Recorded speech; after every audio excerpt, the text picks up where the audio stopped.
Well, PM Modi is en route on key visits to Poland and Ukraine. What's on the agenda? What's on table? For that, we have Dr. Sheetal Sharma, Professor, Center for European Studies, SIS JNU, joining us on the broadcast. A very warm welcome to the broadcast, ma'am. This is the first visit by Indian Prime Minister in 45 years, and this year marks the 70th anniversary of establishment of diplomatic relations between India and Poland. It is heard that talks regarding healthcare and IT sector is on cards. What do we expect, and how is it going to benefit both the nations? Siddharth, the visit is really historic for a couple of reasons, or I would say not just couple of reasons. Couple of reasons are important. However, there are multiple reasons for which we can identify this to be a momentous in history.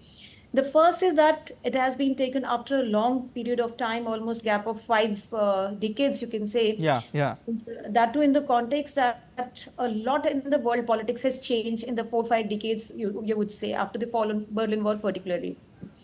The second is that Poland and Ukraine, the visit which is on the cards right now, is very momentous as well, because the regional politics or the regional conflict is determining how the global politics and the world order is going to unfold in the next few years. So this is very important, and what role India can play and how India can position itself in the global chessboard is going to be very important. The third one is from the economic perspective, and I would say that although of course our data of trade and commerce with Poland or with Ukraine has not been very impressive, but it's good, hovering around say 5 to 5.5 billion US dollar in the last few years. Although of course there has been a massive rise, almost 200% jump in the statistics related to trade with Poland. But still there is a lot of potential which is unexploited as yet, or unexplored areas. And as you are saying that health and textile and other areas or science and technology are going to be very important. There are reasons for it. Because number one, the post-pandemic scenario in Europe has changed a lot, which is related to facilities of health infrastructure. Correct. And also the manpower. And particularly if we talk about the demand for Indian doctors and nurses in Poland, there is a huge scope for people of medical background here from India to go and work there. So one is the requirement of the manpower, where Indians with a high level of skill set can actually fit in. And the second one is the health infrastructure, where you can actually collaborate with the country. The fourth one is science and technology. Yes, of course, and Poland is famous for its food processing and agricultural areas of activities, and this is where we can always find a good avenue to collaborate and cooperate with the Polish companies and organizations to come up and help the agriculture sector here. The broad scenario within which these small boxes fit in is that, that India has its own vision, its own interest, its own goals.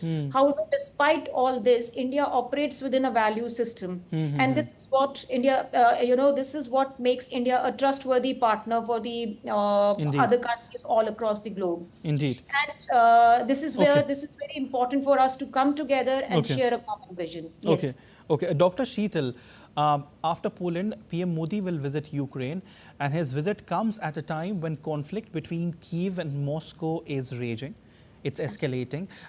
When it comes to this conflict, ma'am, India has always advocated for dialogue and diplomacy for a peaceful solution. This time as well, the stance would be the same.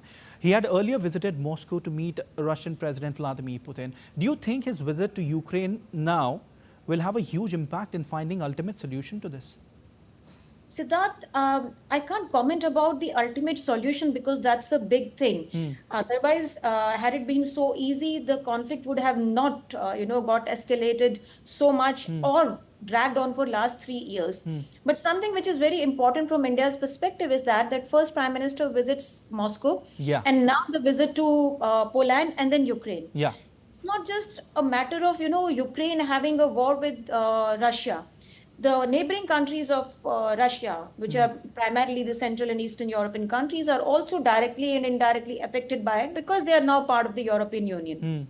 The very important fact is that why Prime Minister goes to Moscow and then he goes to Ukraine and Poland is that this is a very clear-cut message that India is not going to reflect any of the shadows of the Western foreign policy. By West, I mean the big ones in the European Union, certainly UK, France, UK not being a member, but still a big power in Europe, France, Germany, UK, or Italy, and particularly US. That we are there independent of how the Western world looks at the regional conflict there. Yes, of course, European Union or Europe as the entire continent, the war is happening on the doorstep.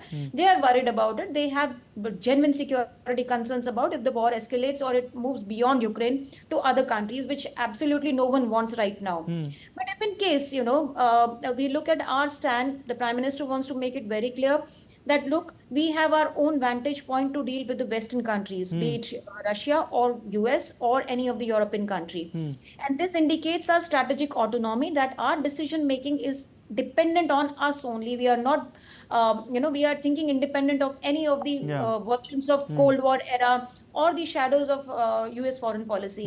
And this is very important for us to position us on this global high table, not as a reflection of any big power, but as an independent, aspiring and rising power. Okay, so how do you see his visit to Ukraine, ma'am?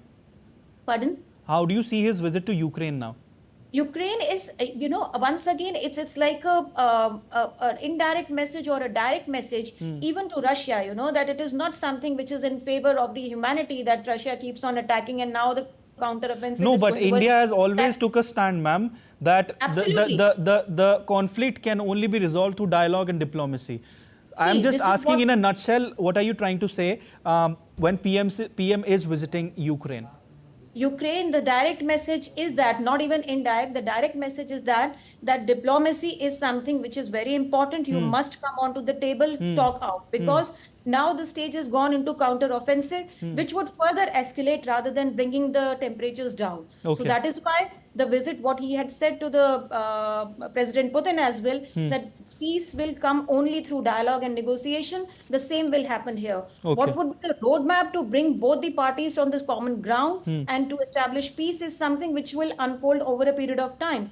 But the message is very important, that it's only dialogue, discussion and peace which will bring an end to the war rather than something escalating or counter-offensives. All right, ma'am, finally, before we let you go, PM Modi will also be meeting the Indian diaspora there, the Indian community. What message is it giving? I mean, how do you analyze that? This is the most vibrant scene that you see whenever he's there in any of the countries where Indian diaspora, no matter how big the number is. In Poland, we are only around 25,000 to 27,000 people. And that too, migration has been recent one, not a diaspora as such, which has been settled for long generations.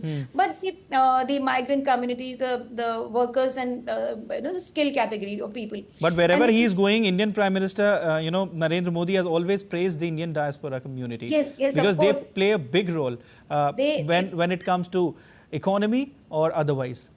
Yes, this is very true, and the kind of charm, enthusiasm, with which he is welcomed by the diaspora people or by the Indian people of Indian origin there is very, very vibrant and full of energy. Now, what is very important is that this also opens up another aspect of India's bilateral relationship with Poland, is that how can we bring in the element of people-to-people connect or cultural diplomacy? Correct. And there are almost 3 lakh people. Polish population is around 38 million only, but like 3.8 crores in terms of understanding it that way. So, and out of that, 3 lakh plus people, they practice yoga, and we have a cultural connect with Poland for a long period of time, more than 3-4 centuries. So how can we take this, in a right direction is also something which is on the cards. All right. Thank you so much, ma'am, for joining in.